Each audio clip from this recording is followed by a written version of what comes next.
The Rita Cosby Show on the Red Apple Podcast Network. Breaking news. And what a difference a night makes. In just the last few hours here on the Rita Cosby Show, some big news coming from Capitol Hill. Eric Swalwell, who was running for governor of California, well, he suspended his campaign last night, and just a few hours ago, he said he is resigning from Congress. No clear idea of when the date is, but he said he is resigning soon and resigning in disgrace. We're going to get to that. And also Tony Gonzales, Republican from Texas, who also had an affair in this case with a staffer, sent lewd messages. Well, he is also saying he's going to resign. So a Democrat resigning and a Republican resigning, literally within minutes of each other. So how do you read all of this? And what is the message to those on Capitol Hill who seem to have a sexual problem? Really shocking, some of these allegations, and we're going to get to them, against Eric Swalwell. In particular, in that case, it's horrific. If they are true, he's being accused of rape. I mean, this is serious stuff. And even he can resign from Congress, but it doesn't mean the Manhattan DA's office is not going to be continuing its investigation, and others. And if it's true, he could face some really serious criminal behavior. So what's the problem now here with the Democratic Party? The Democratic Party seems to have just turned a blind eye to Eric Swalwell. It seems like it was the worst kept secret in Washington, or at least in California. And yet here it is tonight. And people are saying, well, yeah, we knew he was a terrible person for years.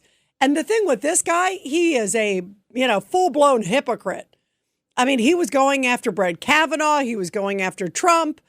And here he is clearly having a lot of problems in his own life. And it sounds like really crossing the line if you listen to some of the women that have come forward. In particular, one of them, who I think was like the level of an intern, claims that he raped her.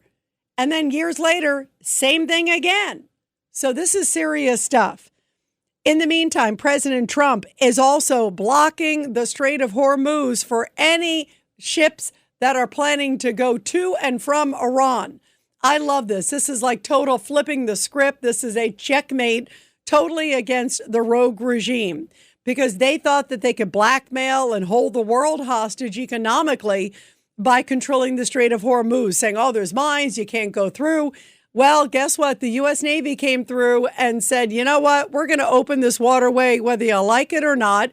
And now let's change it around and make it that Iranian ships can no longer come through, or anybody tied to Iranian ports. So this will really stick it to Iran. And I can't wait to see what's going to happen next, because they are losing $400 million a day. That equals about $13 billion plus a month. And that regime cannot sustain itself if they aren't able to have that oil revenue. So this is a big deal. And of course, it comes after President Trump sent J.D. Vance over to Pakistan. They talked for 21 hours. And President Trump came out today and said a lot of things were agreed to, but not the biggie. Listen to this. Very intensive negotiation. And toward the end, it got very friendly. And we got just about every point we needed, except for the fact that they refused to give up their nuclear ambition. And that's the only point, frankly, to me, that was the most important point by far. Yeah, so what, they were planning on continuing their nuclear ambitions? I'm glad that President Trump and J.D. Vance said, no, this is not going to happen under our watch. We are not Obama. We're not the appeasement of Obama and Biden. And President Trump, as I mentioned, they started a blockade. It's been about 12 hours now of this blockade by the U.S. Navy, saying we will control who comes and who goes from the Strait of Hormuz, not the terrorist regime. Listen to President Trump, what he had to say about that. Weapon, and we're going to get the dust back. We'll get it back. Either we'll get it back from them or we'll take it. Mr. President, as far as the naval blockade is concerned, what's the end game? Is it to force Iran back to the negotiating table? Is it to open up the strait so that gas prices ultimately come down? Maybe everything. I mean, both of those things, certainly, and more. We can't let a country blackmail or extort the world, because that's what they're doing. They're really blackmailing the world. We're not going to let that happen. And, the amazing thing is can you believe this? We don't use the Strait. We don't need the Strait. We have our own oil and gas, much more than we need. We have more oil and gas than Saudi Arabia. Think of this. We produce more. Saudi Arabia, and add Russia to it. Substantially more. And by next year, we'll have double that amount. So we don't need it, but the world needs it. And many ships are heading to our country right now as we speak to load up with the best. Really, I guess you could say, somebody said the best and sweetest. I don't know exactly what sweet is, but when it relates to oil, it's a good thing. But they're coming to our country right now. There are many boats coming to our country. Now, it could very well be this is going to be settled before that. We've been called this morning by the right people, the appropriate people, and they want to work a deal. They would like to work a deal. Is it your emphasis? And meantime, Eric Swalwell, clearly on the hot seat. He knew that when he heard that they were going to open an ethics investigation into him on Capitol Hill, he was in big time trouble. There was no way that he would survive, I don't believe, an ethics investigation. Completely unethical. You're not supposed to be having any relationship, consensual, and in this case, non-consensual are the allegations against you with your staff. Completely inappropriate. And this sounds like this guy was totally crossing the line so many different directions. And here is Eric Swalwell. This is last night when he said, I'm denying the allegations. In other words, I think he's going to try to say that they were all consensual. To me, I have a problem. He's obviously the boss, and these were staffers. At least some of them were staffers. And then he said he was suspending his gubernatorial campaign. This is before just a little bit ago. And he announced that he's dropping out of Congress, too. So he knows the writing's on the wall. But listen to what he said when he dropped out of the governor's race, making it sound like I've done nothing wrong, but I will drop out. A lot has been said about me today through anonymous allegations. And I thought it was important that you see and hear from me directly. These allegations of sexual assault are flat false. They are absolutely false. They did not happen. They have never happened, and I will fight them with everything that I have. They also come on the eve of an election where I have been the front-runner candidate for governor in California. I do not suggest to you in any way that I'm perfect or that I'm a saint. I have certainly made mistakes in judgment in my past, but those mistakes are between me and my wife, and to her I apologize deeply for putting her in this position. I also apologize to you if in any way you have doubted your support for me. But I think you know who I am. For over 20 years, I have served the public. As a city councilman, as a member of Congress, and as a prosecutor who went to court on behalf of victims, particularly on behalf of sexual assault victims. That's who I am and have always been. This weekend, I'm going to spend time with my family and friends. And I appreciate those who have reached out to me to show support. And I look forward to updating you very soon. And he did. And I guess he clearly saw the writing on the wall and said, you know what? I think I'll drop out of Congress too, because it's going to get really, really ugly. And what makes this guy such a hypocrite is he was going after Brett Kavanaugh. He was going after Trump. I mean, at every turn, if you were a Republican, he was skewering you and not giving you a shred of the doubt, no benefit of the doubt whatsoever. And meanwhile, apparently, according to his accusers, he was clearly a total hypocrite and doing some very unsavory, horrible things behind closed doors. And listen to this, because this to me is the most serious one. And it came out on CNN of all places, guys. This is not like, like a conservative media outlet that broke the story. It was CNN. It was the San Francisco Chronicle. It was a series of women that they obviously found credible to put on the air and have them come forward and discuss what they say happened to them. And there were at least 4 of them. And the worst one was this case. This is an intern who worked for him in 2019. And then again, she says it happened again years later. And she described him pretty much as a monster. Listen to her in her own words, describing what she says happened to her by Eric Swalwell. And remember, she worked for him. Listen to this. Decided to ask him to meet me for a drink. And I did this because I was so far removed from what had happened in 2019. I felt safe because I was established. I had a partner. I felt more secure that I could have a strictly professional relationship with this person. After that bar closed, we went to another. I went to the bathroom, and I don't remember anything after that. You don't remember anything? I remember the next day, I can see flashes of that evening, of him on top of me pushing him off, him grabbing me. It was a lot more aggressive. It was aggressive. Did you say no? Yes, I said no. In my flash that I can recall, I was pushing him off of me saying no. And what did he do? He didn't stop. He didn't stop. And you woke up the next morning? I woke up the next morning naked, alone in his hotel room. I, for a moment, didn't even know I was in his hotel room. That's how intoxicated I was. And I called my mom, the only person I could think that could help me. Very powerful statements from her. She sounded very convincing, and it certainly doesn't look good. Apparently, there'll be an investigation in California, and there will be one in New York. That incident she was describing happened after he spoke at an event in New York City. So the Manhattan DA, Alvin Bragg, is apparently looking into it. 1-800-848-9222. Let's go to Sal in New Jersey, line 3. Go ahead, Sal, your thoughts tonight. Good evening, Rita. Rita, I think it's a golden opportunity for the Republicans now that Eric Swalwell is out of the picture, because now Steve Hilton can win. He's got a good chance of winning, and that'll be a good ripple effect in New York, because Bruce Brakeman can win in New York, and we'll have other governors and representatives and senators across the country this November to win. You know, I agree with you that you're right. It could have a dramatic rippling effect. And just imagine if California could be red. I mean, it's had a couple governors in the past, as we know. I mean, it had Reagan, it had Schwarzenegger, and Hilton right now is definitely ahead. And you know what I wonder about, Sal?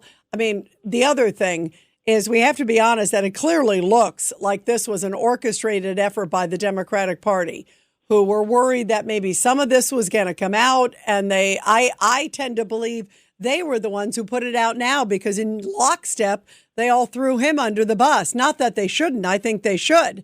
But it sounds like they were well aware of these accusations for some time, didn't do anything. And then when they thought, oh, gosh, maybe our chances of winning the California governor's race are in jeopardy because of this guy and his checkered background, now we got to put it out for the whole public and embarrass him and kick him out. Believe me, he deserves all the embarrassment he can get. But it sounds to me like it was orchestrated. What do you think? And yeah, absolutely. And the thing is that it's all a cabal, Rita. The Democrats are always in cahoots with each other. They're always conspiring to denigrate the Republicans, and they're the ones that are guilty they're the ones that are guilty of what the Republicans, what they accuse the Republicans of doing. Yeah, you're right. No, you are absolutely right. And talk about being in cahoots. I mean, look what they did with Joe Biden. They were like, oh, he's fine. He's great. No problem there. And then as soon as they thought, oh, boy, he's politically expendable, it's so obvious, it's going to hurt us now. It's so blatant. Then they threw him under the bus, remember? And then it was like, oh, Kamala's going to be in there now. I mean, they don't care. They will do anything to win. And that means keeping a guy who I believe they all knew, or at least many of them knew, about all these unsavory accusations. And that was okay if they thought that he could win. But when they thought, okay, it would hurt them politically, then they made it come out. So to me, it's disgusting, these accusations, but it's also disgusting the hardball that they're playing, that they were willing to turn a blind eye. They were turning a blind eye about the Fang Fang, the whole Chinese spy thing for the longest time, Sal. They didn't care about that. In fact, they promoted him onto committees. And now suddenly, Pelosi's acting like she's the moral arbiter after she put him on all these very sensitive committees, also the January 6th committee going after President Trump. I mean, to me, what a bunch of hypocrites, even though he well deserves it. Sal, thank you very, very much. 1-800-848-9222. And everybody will continue with your calls right after the break here on The Rita Cosby Show. The Rita Cosby Show on the Red Apple Podcast Network.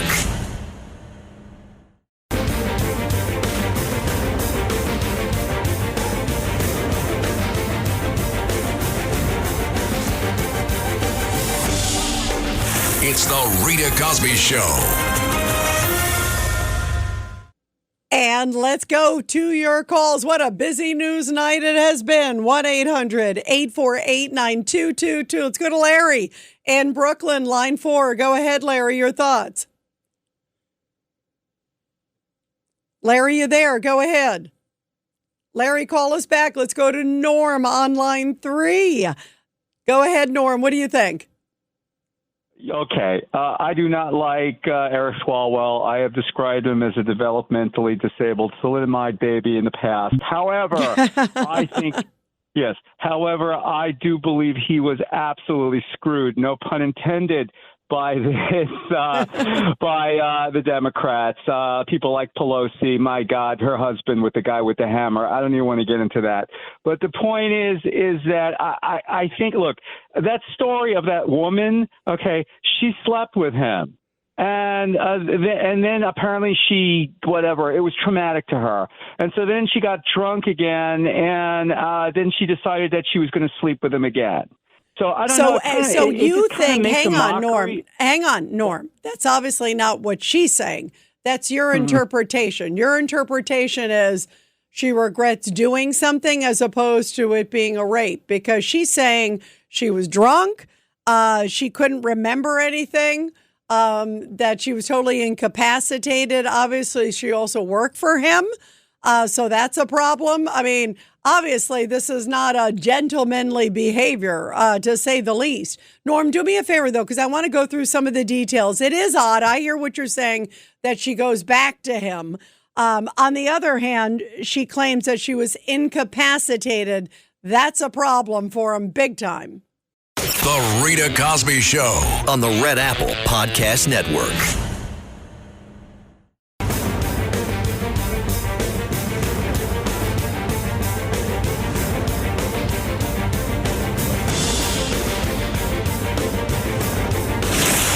Rita Cosby is on.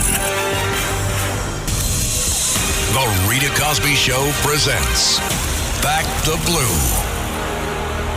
And this Back the Blue segment coming from Northville, New York, where an adult and a 10-year-old child were rescued after becoming stranded on a disabled jet ski about a mile northeast of a beach in Jamesport, New York. Police said they received a 911 call reporting the pair had been stranded on a jet ski that had broken down offshore. So the police department from Riverhead, their dive and rescue team, immediately responded, and they launched a marine rescue vessel to locate them and rescue them. Additionally, also drones were sent in to help locate the stranded riders. Once rescued, the 10-year-old child and adult were brought back on board the police vessel. Then the team towed the jet ski back to shore. Thankfully, no injuries were sustained by anyone involved in the rescue operation. Police say the jet ski operator was cited for multiple safety equipment violations, but thankfully everybody is okay, thanks to our men and women in blue. Well, we are talking about Eric Swalwell. I'm going to get back to Norman, Brooklyn in 1 second. I just want to play a little bit of Eric Swalwell. Let's take you down memory lane. This is Eric Swalwell, who just recently blasted ICE agents, saying ICE agents taking illegal migrant criminals off the streets, that's terrorizing women. Listen to this one. To me, if you're going to run around our state masked and not showing yourself, not showing ID, and terrorize women, then you should not have a driver license. The governor has the power to grant driver's license in any state, and I call it reveal to wheel. If you're going to go into our communities in a way that no other law enforcement agency does, masked and, as I said, as a terrorizing bandit that women are afraid of, then the governor should revoke your driver license and really go on offense and restrict your ability to harm people. Well, based on what we've heard about you, Eric Swalwell, women are afraid of you. So here is Eric Swalwell talking about Brett Kavanaugh. The comment I just played, that was this year in January. This one's, this one is 8 years ago. It feels like it was yesterday. I remember this moment. This is Eric Swalwell. Basically, when these accusations came out about Brett Kavanaugh, remember, who was nominated to the Supreme Court, the highest court in the land, as a justice, he was saying, oh, this is terrible, Brett Kavanaugh. All of these women should be able to testify. They should be able to put their allegations out there publicly. And he chastised Brett Kavanaugh. This guy couldn't wait to throw any Republican under the bus, whether the allegations were true or not. Here is Eric Swalwell in 2018 talking about Brett Kavanaugh. For Brett Kavanaugh's sake, if he is innocent, I hope tomorrow he opens his statement and says, you know what, bring in all the victims, allow them to be heard, allow them to be questioned. That will clear his name if he's indeed innocent. And if he's not, for the sake of the credibility of the court, I hope that the senators would vote against him. It's very easy to isolate one incident and shine inaccuracies or inconsistencies on that case. But the more and more cases that are separate and independent that look the same, pretty soon a prosecutor starts to say to a jury, and this is not a jury, but it's allegations that the arrows are pointing in the same direction. And what are the chances that 3 or 4 women independently who never met each other would have similar experiences with one person? So either, Ari, this person committed these horrific acts, or he is the single unluckiest person in the world for these people to conspire and make up lies against him. But it's a very hard case to make, the more allegations that come in. So now that he has allegations coming in, he wants everybody to give him the benefit of the doubt, which they should, but he clearly did not give others the benefit of the doubt. I mean, he was like the pit bull. They couldn't wait to unleash him, whether it was on Trump or Brett Kavanaugh or whoever, and he did it willingly. And yet, here he is living this private life that at minimum, he was cheating on his wife left and right. That's how I read it, at minimum. And obviously, there seems to be some very serious allegations that go well beyond anything consensual. So here is Eric Swalwell's victim. I want to play this again before I go back to Norm, because Norm has a problem with this woman's story. And here she is in her own words where she says she was assaulted by him. And this is the second time. Take a listen. Decided to ask him to meet me for a drink. And I did this because I was so far removed from what had happened in 2019. I felt safe because I was established. I had a partner. I felt more secure that I could have a strictly professional relationship with this person. After that bar closed, we went to another. I went to the bathroom, and I don't remember anything after that. You don't remember anything? I remember the next day. I can see flashes of that evening, of him on top of me pushing him off, him grabbing me. It was a lot more aggressive. It was aggressive. Did you say no? Yes, I said no. In my flash that I can recall, I was pushing him off of me saying no. And what did he do? He didn't stop. He didn't stop. And you woke up the next morning. I woke up the next morning naked, alone in his hotel room. I, for a moment, didn't even know I was in his hotel room. That's how intoxicated I was. And I called my mom, the only person I could think that could help me. So, what do you make of her story? She does say she called her mother. Apparently, the mother corroborates it, and others. She also says she was so out of it that she didn't even know whose hotel room she was in. I mean, you're not supposed to be having sex with someone who's passed out on the bed. 1-800-848-9222. Let's go back to Norm in Brooklyn. Norm, your thoughts again. Pick it up. My thoughts are he is a dirtbag. There's no doubt. Yes, that we agree with that. Okay. She's got a problem. Okay. How's that? She drinks to the point where she blacks out. Okay. All right. Wait. So, Norm, let me play devil's hang on. Let me play devil's advocate. How do you know she drank till she blacked out? Maybe it was a Bill Cosby special. Who knows? Mickey. Well, I don't know. She says she's talking about she said being she drunk, went to the bathroom. She said she went to the bathroom, and then the next thing she knows, she's in a hotel room and doesn't even know whose room. So, yeah, by the way, maybe she was drinking way too much. Maybe. Or maybe something was, I don't know if this, I'm just surmising, because maybe something else created that blacking out. But regardless, do you think it's appropriate for a guy who had a staffer who was at one point an intern, and then he's taking, and she says, I told him no, I was clearly passed out, and yet he didn't care. I mean, there's that is technically, that is obviously, not voluntary sexual behavior. If you have a drunk who's passed out on your bed, you're not allowed to do whatever you want to do when someone's passed out. You understand that, Norm?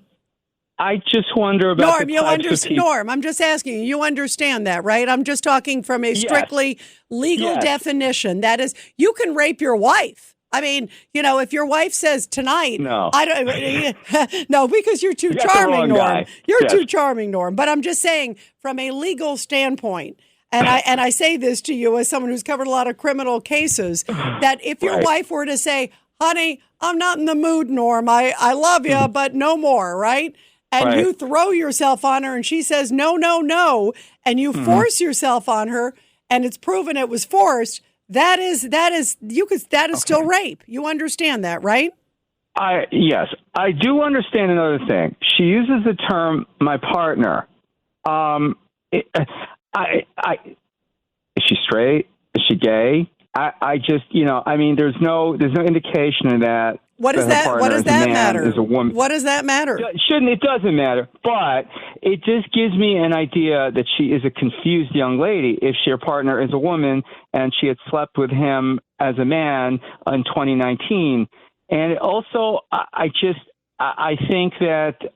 And she said, by the way, now Norm, you understand in 2019, she says that was forced as well.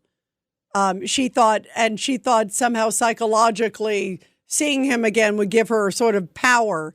And not that it's logical to go back to somebody and see them again after what was clearly what she described as a very traumatic incident. But a lot of people who go through traumatic incidents sometimes act irrationally, and maybe she just never expected this would happen again. And if her story is true, it is technically rape, Norm. You understand that, if it's true. Look, I just think I wonder about him and his aides. Are they as nutty and as freaky and as weird as he is? And so it's going to be a he said, she said thing. And I don't think it's criminal initially. I think it's regrets. I think, I don't know. I don't. Well, and Norm, I think that's where he's going too. With his defense, because he came out and at first he made it sound like, oh, these are not accurate, and then he realized there were probably text messages or other things, right? And then he came out and said, well, you know what? I made this is between me and my wife, which to me I took as he obviously has to explain to her why he was cheating on her left and right. It sounds like, but. And why are all these things suddenly at a moment occurring now, right before the race? Why all of a sudden is these things, is this coincidence? I don't think so. No, I agree. The timing's very suspicious. Now, here's what's interesting.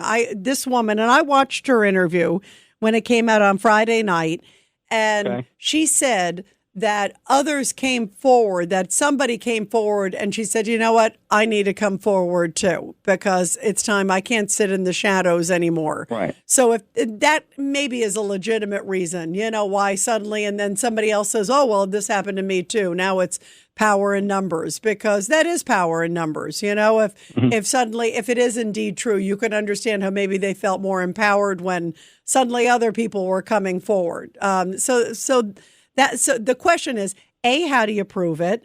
And B, regardless, he is clearly, his political career is over. I mean, it is absolutely over. And he knows it, because he's resigning from Congress. Oh, what, he'll be dog catcher somewhere in California after this? Listen, I don't know about that. Look, I don't know about that. It's not for me to say. As far as I'm concerned, it could be over because I don't like him. But I don't know. Anything can happen. I mean, look at all the allegations. Look at what happened with our president, and there he is sitting in the White House. So, and I'm not ruling out Andrew Cuomo yet for all the stuff that he. I don't know.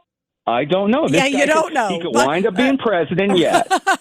Norm, it's interesting. I'll never forget this. Marion Barry, of course, Marion Barry from D.C. Sure, he was smoking crack in the room. Of course, I remember. With the blank set me up. Remember, that was his whole thing. And you see, and you would have thought that guy, after everything he went through, he would never have a comeback. And then he came back. I mean, he got elected mayor again. Remember, he came back. And I remember asking people, like, why'd you pick that guy? Like, of all the things, I was like, you got to be kidding me. And they're like, well, he came to my house and he helped get this in my yard, and he got this on the street, and he was good with the community and all those other things. That wasn't so important to me. This was. So I say that you're right. Who knows? There could be more to Swalwell in the future, but he certainly has a very bumpy ride in the short term. And it looks like the floodgates are just kind of opening. And look, obviously there's different levels of activity. There's some story about him in Saint-Tropez at some, it looks like some hot swingers type party or something like that. Obviously, I don't think his wife was at that one either. But he's got a lot of splaining to do at home, and he may have a lot of splaining to do before the Manhattan DA, because that could be a lot more serious, even well beyond that, too. So where do you see this headed, Norm? Where do you think, first of all, he's obviously leaving. What about Tony Gonzales? I mean, that's a really disturbing case, too, because apparently he was sending these pictures of himself, which is, just disgusting. And then this staffer also took her own life. It's really heartbreaking, obviously deeply depressed and troubled by everything. And he finally had to admit to that one. I mean, that doesn't look good either. And he's leaving Congress tonight, too. He admitted that as well. Oh, God. Wait, Tony Gonzales, what state was that in? He's Republican of Texas. Oh, that's not good. See, for me, that's not good because I'm, this is right. But I guess you call it, from a political standpoint, you call it a wash because it's a Democrat and a Republican, and obviously both with some very questionable judgment. Both of them denying it until suddenly it was right there in black and white. So they are both. Tony Gonzales, I think it was literally, I would say, Norm, within minutes of when everything happened with Eric Swalwell. A few minutes later, Gonzales came out and said, tomorrow I'll be announcing that I'll be leaving also as well. So, but tit for tat, it's fair game. It shouldn't be, Republican or Democrat. If somebody's a disgusting human being, they're a disgusting human being. Right, Norm? Right. There's a rock song. It goes, here come the rich man, here come the poor man. And one thing in common, they got the fire down below. I don't remember who did that song, but I don't know who did it, but they got the fire down below is the line, and it's like it don't matter. They all got the fire down below. Well, I will say Swalwell's got the fire down below, and he may be spending some time in some serious locations if indeed these things turn out to be accurate. Obviously, we got to see where things go.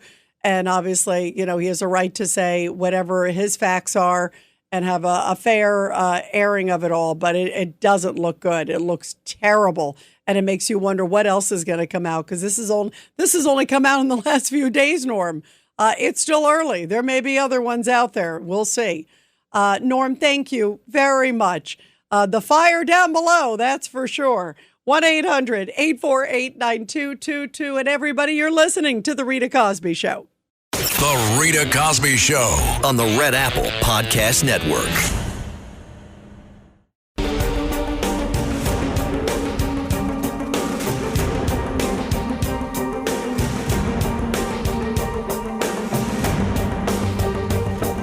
This is The Rita Cosby Show. Well, Norm, we couldn't find Bob Seger, so we are bringing another fire song because clearly there is a lot of fire down below, as Norm was saying, in Swalwell and Tony Gonzales. And obviously some of these allegations are really serious. And let's not forget Eric Swalwell. Here he is again back during Brett Kavanaugh's hearings. And remember, he was like, oh, there should be no doubt. This is terrible. Listen to this. These allegations are true. This person's disqualified from being a Supreme Court justice. If they're not true, he deserves a full investigation so he can take the bench without any question marks or asterisks around his service. And so why not just slow it down, investigate, and clear his name? Yeah, because he didn't want Brett Kavanaugh to be confirmed. Remember, he was like, oh, let's drag everybody in, even if there is no proof or not. Doesn't matter. Bring them all in. But yet, here in his case, he was ready to fight until it was clear his Democratic Party did not want to fight for him. Let's go to Alice in Ohio, line 2. Alice, your thoughts tonight. Hi, Rita. Swalwell is a degenerate perv. Can he only get sex if he's sleeping with a communist spy or drugs a young woman? She sounds very young. I feel sorry for the humiliation his wife is going through. And they need to take his advice and investigate him. Just the way he was suggesting to investigate the justice. Exactly. It has to be the same standard because he railed and raked the coals over Brett Kavanaugh famously. He wouldn't give him a moment. And remember, January 6th, it was like, Trump is the worst person in the world. And I believe everybody should be treated fairly. But these allegations are really serious, especially this young girl, like you mentioned. She seems very young, and she was, I think, at the time, I think she was 21 during the first instance, and that was in 2019. So she's still in her 20s. So that is a scary situation. And when I hear people say, well, she asked for it or whatever, I mean, come on. Nobody expects that to happen or believes that's true. I mean, that to me is not a fair assessment. It's fair to look at the incident and see what really happened. But if indeed these allegations are true, Alice, I think they're damning. What do you think? Absolutely. And something else. Power is an aphrodisiac. Yeah, absolutely. And let's not forget, he was her boss. Totally inappropriate. Thanks for listening to The Rita Cosby Show. You can hear The Rita Cosby Show weeknights at 10 on 77 WABC. If you like the podcast, share it with your friends and listen anytime at WABCRadio.com and download the WABC Radio app. Hit that subscribe button on all major podcast platforms. Plus, follow WABC on social on Instagram, TikTok, Facebook, and X. See you next time for a new episode so you never have to wonder. What the heck is going on here?